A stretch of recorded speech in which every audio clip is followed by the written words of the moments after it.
কড়া গরম হয়ে গেছে, একটু সর্ষের তেল দিয়ে দিলাম। এর মধ্যে একটু 5 ফোড়ন দেবো। এই যে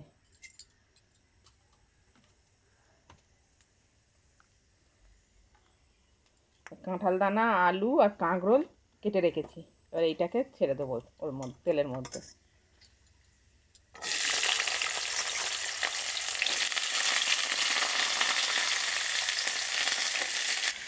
একটু নুন দিয়ে সবজিটাকে ভালো করে ভেজে নেব। সবজিটা অল্প করে ভেজে নিয়েছি, এর মধ্যে এবার মশলা দেবো। একটু আদা, একটু হলুদ, একটু জিরে গুঁড়ো, আর একটু লঙ্কা গুঁড়ো, আর একটু টমেটো দেবো। দিয়ে এটাকে আবার ভালো করে কষাবো।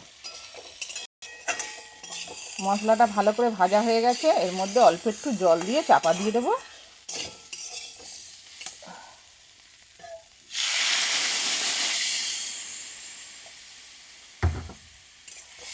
এবার একটু সিদ্ধ হোক, তারপরে লাগাবো।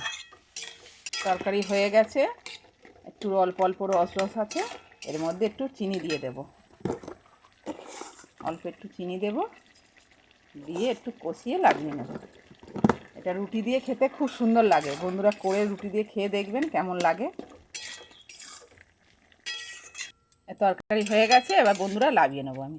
দেখুন কেমন মাখা মাখা হয়েছে, এরকমই হবে।